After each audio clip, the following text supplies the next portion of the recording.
Andre Ewell. How are you today, my friends? I'm doing really well. I'm like in the beginning of cutting weight and everything. So I'm like on that and I'm feeling the vibe of goodness, but at the same time, my other author ego wants to kick in and, complain a bit. Ladies and gentlemen, it is time for another episode of Behind the Grind with your one and only host, Simon Romero. Of course. So that's part of the journey. So you gotta enjoy that stuff, right? Yeah, that I can't say. Everything's always worth it as soon as I get into the cage. So it's a win-win. 100%. So I see you're rocking that new hairstyle today. So what's inspired that? Is it just the new Andre Ewell 2.0 kind of thing? What's going on with that? See, since you place it like that, I'm actually running with it. It's like it's There we go. Kind of like let them know like the new beginning of growth, because everybody knows or if you don't know now, you will know. When your hair is putting in buns, it like helps it grow and ends up extending and stretching. So it's one of those situations of growth. So I do like that 2.0 type of lingo. So I'm gonna roll with it. Yeah. So you don't usually have like buns in your hair to make it grow longer or anything, right? No. Literally had my long hair on the last fight was with Nathaniel Wood. And then I ended up cutting it for a whole new beginning. And then I ended up having like little short curls, but then I got like cut against literally got gas from Cheeto. And then that's what made me actually start regrowing my hair. And then, new persona after all the surgeries and everything. So it's kind of like I'm basically back as a whole new person. So, so everybody so far only had like a percentage of a version of me. But now they're about to get basically the whole pie of me. So it's a full 2.0 of hair growth and all that other stuff. I like it. So you're like a whole. You feel like you're a whole new person coming up for this fight. You're 2.0, like you said. You're feeling good so far. Oh yeah, exactly. All smiles with it, So doubles. Yeah. Oh, for sure. So we got these fights going on tonight. You have anything else planned for the rest of the weekend or what? Actually, I'm about to finish watching the fights right here. Right now, I'm on the dude with the little super stash. He's from Kentucky. He just got done. He's fighting the dude from Israel, I believe, or not Israel, but I forget. But I'm digging the dude's beard right now. So I'm watching that, and my homegirl Mallory Martin got done. Winning her tough fight. Second round submission, correct? Yep, second round submission. So it's like 100% points for her. So I'm 100% happy with her. It's like it was a win due to come, and at the same time, she, like out of all the women, she has a lot of heart. So it's 100% points to her. Yeah. So a finish is super important. You're looking for your first one coming in the UFC, I believe. So your first finish, you're looking 2.0. How excited are we for this fight against Mr. Irwin Rivera? Right now, I'm 100% excited for that fight. And my bad, you guys are going to have to follow me because the TV just kind of like started. It's all good. It's all good. Here, But 100%, 100% excited for the Irwin fight. Jeez, I'm tripping. We gotta keep you safe for this interview. Don't trip and fall. Exactly.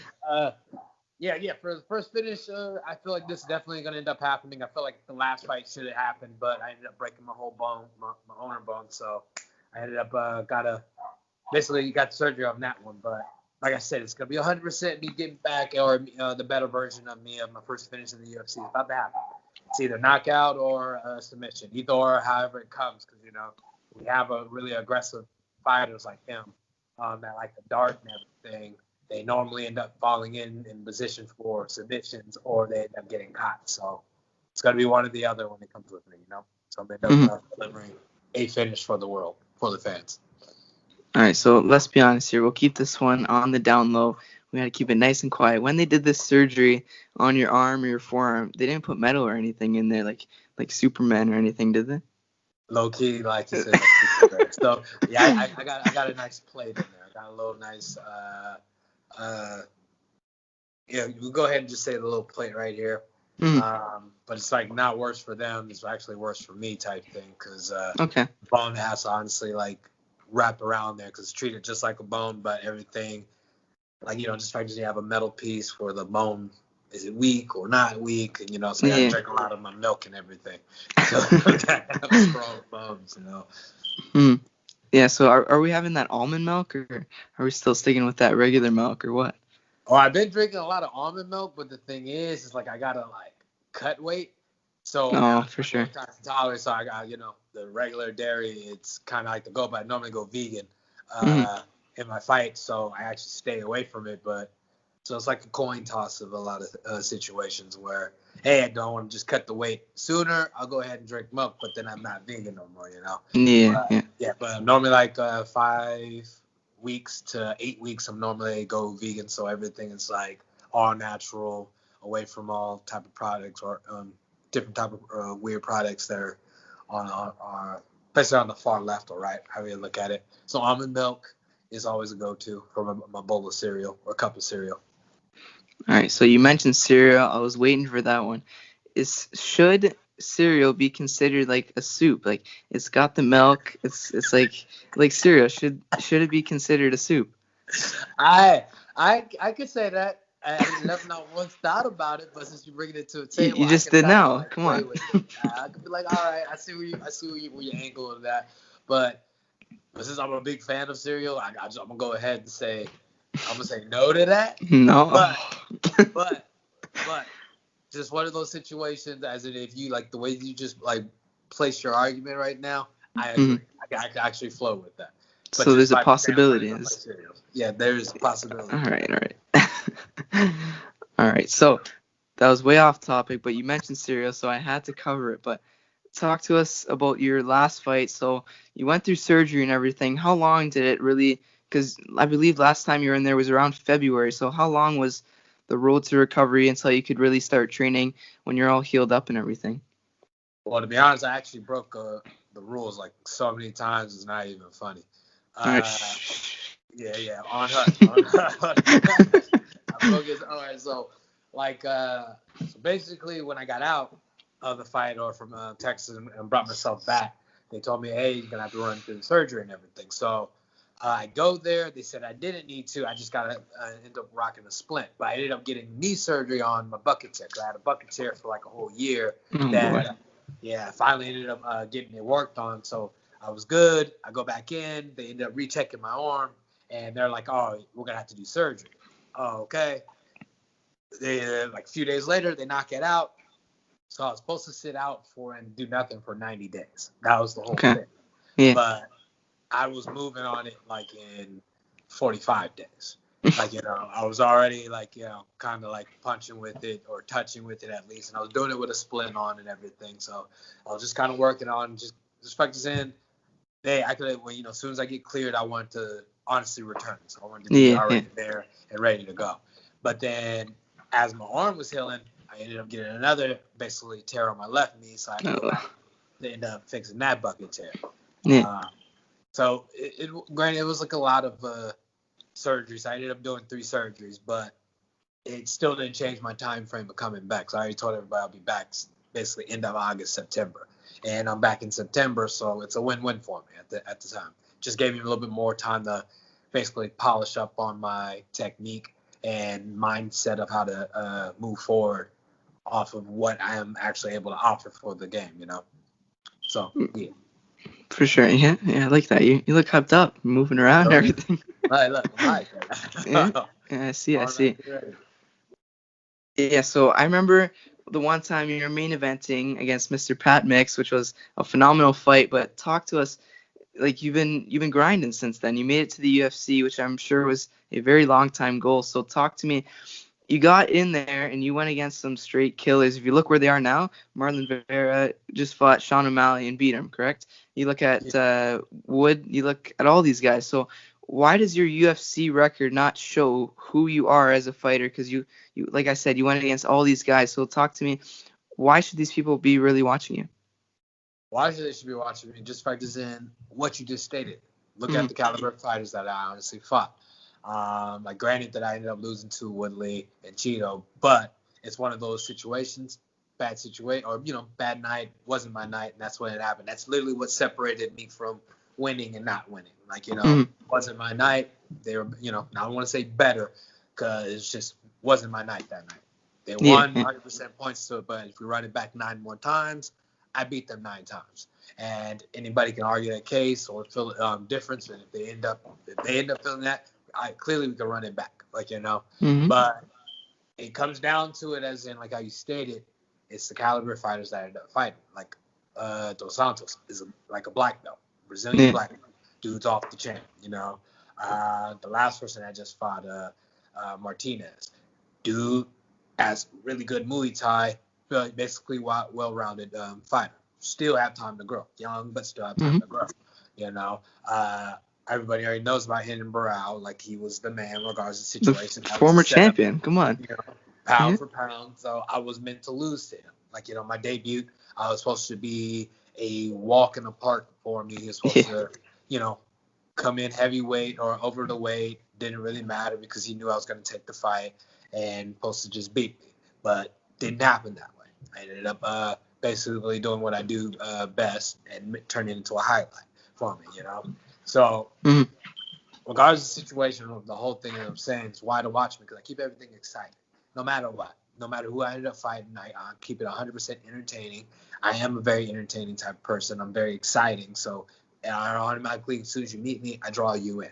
It's like granted, like Sugar Shen right now, like or O'Malley. At the moment, he has a good following because they placed him in that platform to get that good following. Picture they put me in that good, put me on the right platform. I'll be just as big, And there's no argument about it. I'll be literally just as big because I'm just exciting, or even more, Anything and everything I do, I automatically put works. Now, obviously, I got to end up getting back to my finishing fights, in which I'm going to do in this next one, finish fights. So now, I'm going to be the talk. No matter how you look at it or turn away or try to stray from it, I'm going to start being the talk of the UFC. Fight at a time. And I think I'm 2 fights away from being the man. Yeah, I like that mentality, I guess. You're bouncing back from these tough fights because these guys are going 3-0, 4-0, but they're not fighting, I guess, the level of competition that you've faced in your past, and then you're going to face in your future coming up. So I like the way you're coming with the mentality in these fights, I guess. But talk to me, if you were to face Marlon Rivera again, what would you do differently, for lack of a better word? What I would do differently is obviously we'll be kicking. Just factors in, I thought kicking and takedowns. The only reason I didn't do neither one of them was because the bucket tear I had. I was thinking that, yeah. Yeah, it ended up stopping me from actually performing the way I want to. So majority of all those fights, it's all based off of hands. Like, you got to really think about it. And if I did do kick, it was you can literally count them all in one hand. Like, think about it. And if you smash two fights together, you end up literally counting in 2 hands of how many times I ended up kicking. But I'm actually okay. I'm actually good with kicks. I like to kick. I have a background of Taekwondo, and I have nothing but awesome like kickboxing coaches, like, or a kickboxing coach. Like, I am literally really good at kicking. But obviously that would be different. And on top of that, end up showing them like I'm actually the bigger person. Like, Cheeto, he got good kicks, but if you have someone that's kicking back, he's not kicking like the way he's kicking, Yeah. And at the same time, we clearly knew I had better hands. And on top of that, his whole game was to take me down and choke me out. But lost that, or I got out of that. I escaped things. This just came down to the moment of a bad situation of I ducked my head. I literally hit him with the 1-2, and I dipped my head. If I didn't dip my head, the fight wouldn't finish right there. Are you with me? It would have. I wanted to hold the decision, but it went into that direction, and then and Cheeto's like literally the black belt, or the most dangerous. Or my coach said that he was like the most dangerous black belt in our class. Yeah. And for me to survive that, it kind of just shows you where my jits is kind of like raising up back in World 10. Yeah. So differently, obviously, it'll be working the body, using my kicks and taking them down. But anybody can pass this message on to him, because there ain't gonna be nothing he can do about it, because literally he already knows what's up, and he already knows that me and him gotta run it back. So And there's no going back on that. So a match to look for in the future. You already sold it to me, so I'll for sure be watching that one. Okay, So that's good. yeah, so also in this division, not long ago, Edgar Munoz happened, and apparently it was a very close fight. I haven't even had the opportunity to watch it with all these fights coming up, but were you able to catch that at all? Now I'm on the same page as you, man. I didn't even get to watch it. I know feel like a better lot now. of people are like arguing. Yeah. Yeah. Yeah. But I kind of granted, I already felt like if it was close, they're gonna give it to Edgar because he's a good person that brings in a lot of people. He's a big pull, and especially at 35, he's gonna be very exciting. Like that fight versus Sterling or Petar or Petar. I Like don't even know how like to say it, to be honest. Yeah. Butchering it. But like Frank Edgar versus one of those two, that's going to be exciting. Like everybody would want to watch that. Like I would like to watch that. And or him versus Aldo again. Like or one or the other. But at 35, it keeps everything interesting. Like hell, I would even like to fight him. Yeah, that would be an interesting fight. Yeah. Yeah, I think so too. Really. All right, so I got a couple here left for you, but I really want to talk about because you mentioned before. I hope you didn't just lose you here. You look a little frozen. Oh, there you go. You're back. All right, so you mentioned your style earlier. I looked on your Tapology, and this one pretty much it speaks for itself. You said your foundation style is smash fu. All right, so is it like smash the fu, or like how does that work? Is that like kung fu? Like explain your theory of that to me. Well, it's just basically me smashing all styles together. I thought so, yeah. It's like it kind of turns into what switch gets turned on or able to smash it together to make it happen and make it a big impact. Like I stated, certain injuries made me do certain different type of styles, so I had to end up diverting. So in other words, you could take Smash Fu and turn it in and say it's Jet Kwan or Jet Kwon Do, like it's Bruce Lee style type thing. Like what he did was he took Wing Chun to fencing to boxing to whatever extra stuff like ballet type thing, and he mashed it all together and he made his own style that to this day people end up working and using. Like me, I use Jet Kwon Do all the time, and on not only that, obviously I end up adding my type of taste into it to switch it up and add a little flavor to to my own thing. Because anybody that knows when you become like an artist, you eventually start coming or you become a person that starts to do their own thing to add on to what's automatically placed in front. Because like every artist have like a certain way to paint. And then, or one way to paint, and then eventually they start to branch off and do their own thing, and now that becomes a piece that's them. And Smash Fu, you can say that's me, So yeah, it's one of those little interesting fun facts. I like it. So you're like one of those tree branches where all the tree branches are over there. All right, so this is just a little science. So the tree branches are over there, and you're going over there with your Smash Fu, right? It's like the theory behind that, yeah. Yep. Just all like that, literally, kind of like that. Yeah, I know. I'm good with these theories, eh? Hey, I feel you. All right, so last two here. You gotta talk to me about your brother. All right, I've seen he's been helping you for quite a while with your training, holding pads. I've seen those videos. So talk to me. What's your relationship with? Is he your older brother or your younger brother? Little brother, younger brother. Little brother. Okay. I know. Granted, like a lot of people feel like he's like older, but no. I would think so. That would have been my. But he looks young. That's no offense there. Okay. So I'm gonna tell him that you said that. But yeah, that's we grew up definitely in the same stage, and he knows just as much as I do, stuff like that, when it comes like the hands and striking and stuff like that. It just came down to that moment where him and my cousin, we just like made a package plan together and said, hey, let's just, build me. And me getting built, and now it's just like I made it to where I'm at because of obviously is because of those two, granted my father too. I have like a whole list, but that's here nor there. But Yeah. Definitely, those two definitely been on my side. My brother's definitely been on my side, always pushing me. Wonderful and awesome coach. You know, what I know is what he knows. What he knows is what I know. And it's like it's coming down to the moment we just become like geniuses because we're sitting here studying and always putting something together that will work on certain people or all the people or whatnot. So Mm-hmm. stay ready, know how to get ready. That's one of our lingos that we go with. I like it. I like it. All right. So this last one, actually, I might have two more. No promises here, but yeah, talk to me about this baby June. All right. He's came Good. along. I see he's growing up. Super cute baby. Talk to me. How's he doing in the Ewell house? One, thank you, and two, he is amazing. Always staying with the facial expressions, growing almost like I feel like he's gonna be in jiu-jitsu class next week. Every time I look at Really? him, Yeah. like hey, I tell my professor Sean, like, look, we're gonna be bringing him in there, whole gi and everything, just allow him to do his thing. He's already rolling and everything. So yeah, he's like super amazing, man. Super, Mm-hmm. super, bringing smiles to my face, all the time. You got to start him young, I guess. That's how you do it. I promise you, like he already started. He sees me shadow box. He's just sitting there staring at me, smiling. Yeah, that's awesome. It's like a win right there. Could you see him falling? I know you said you wanted to do jiu-jitsu. Is that just for self-defense, or could you see him hopefully one day following in your steps?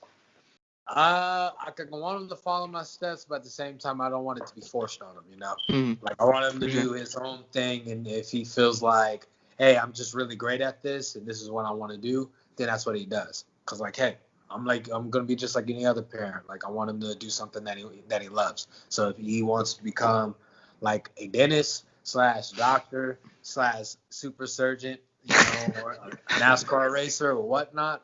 Hell, even he wants to be a soccer player, which one I'm a huge fan of soccer. So if he does Really? soccer, I Okay. promise you I'm gonna be like super happy off of that. But granted, it's gonna be his world, so anything that he wants to do, I'm 100% gonna be behind him. But he will definitely be knowing how to fight, roll, and the whole nine, because you never know. And play soccer. Trying to test him and play soccer.